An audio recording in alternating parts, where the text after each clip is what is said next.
videographer who is starting all the cameras. Dan Williams, Unintended Consequences. Unintended Consequences, Dan Williams. Gifts are great things. It's wonderful to give a gift, and it's wonderful to receive one. You feel good when you give somebody something you think they will like. And if you receive a gift that you really like, it brings you a lot of joy.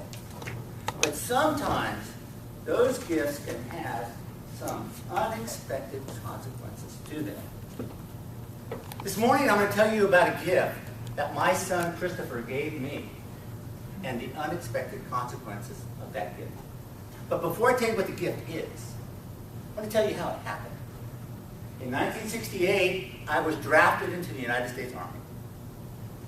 Now, I really didn't want to go. But at that time, you were required as a male over 18 to serve in the military services or go to college. Well, I didn't want to go to college, so I got drafted. And the reason I picked drafted was only 2 years. If I had joined 4 years, maybe or so. In 1968, the Vietnam War was hot and heavy. And there was a lot of division in our country about our conflict, our being involved in that. Now, personally, I had no real pros or cons about that event. I just knew if I went in the Army, I may have to participate in that conflict. And unfortunately, or fortunately, I did. I was made a medic. I went to Vietnam as a combat medic, and I was there for a year. Now, after that experience, I did have some feelings about that conflict. And I had some experiences when I came back about that conflict. It wasn't very popular. I wasn't very popular as a soldier coming back. So what I wanted to do, and what I did when I got home after my service and got discharged in 1970, I wanted to put that whole experience behind me. I didn't want to deal with it anymore. In fact, the only people that knew that I was in the service was my family and some immediate friends. I didn't talk about that at all.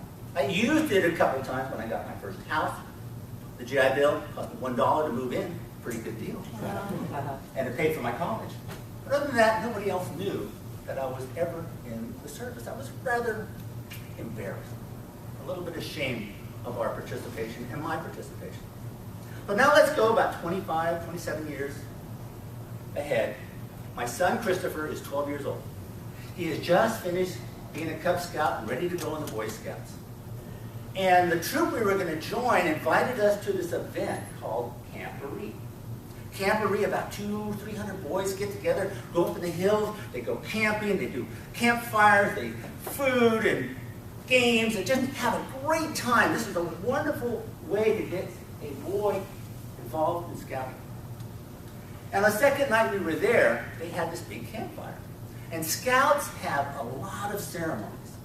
And the one ceremony they had that night was called retiring the flag.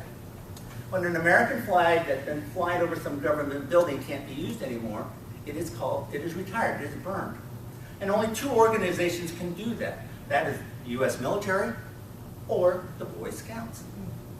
So the master of ceremonies called up to the audience, and there were about 200 or 300 adults and kids there. And he says, anyone who has participated in the military, who was served in the armed forces, and served in a combat zone, please come down and help us with this ceremony. Well, it was myself and one other gentleman.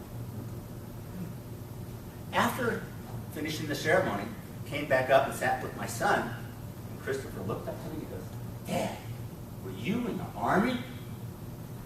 Yeah.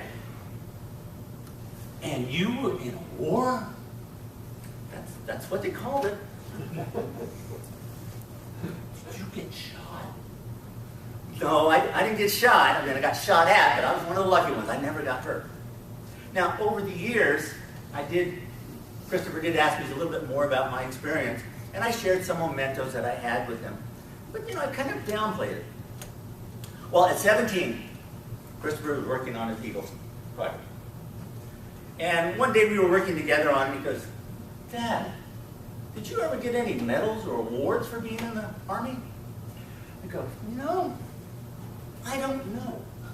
I wanted to get out so fast, I didn't care. He goes, well, can you find out? I guess so. Fortunately for the internet, type it up, you find out there's a whole place in St. Louis, Missouri that stores every single military record.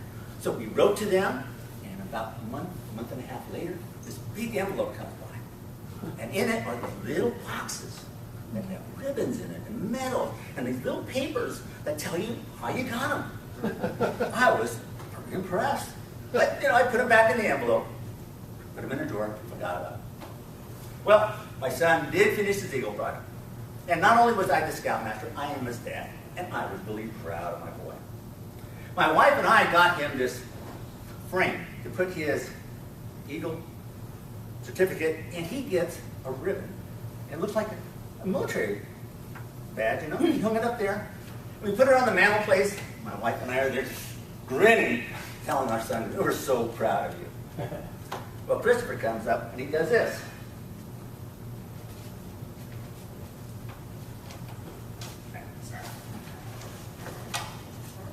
And he puts this right next to the mantelpiece. And he says to me, that's for you, because I'm proud of you. I was pretty taken back. For some emotion there. But why he did this? Because he was proud of what I had done. But there was an unexpected consequence of that gift. For 30 years, I was never proud of being in the service. I was ashamed. Christopher changed that for me. I'm very proud that I served my country. I'm very proud I did it honorably, and I earned these. So you never know what the unexpected consequence of a gift will be.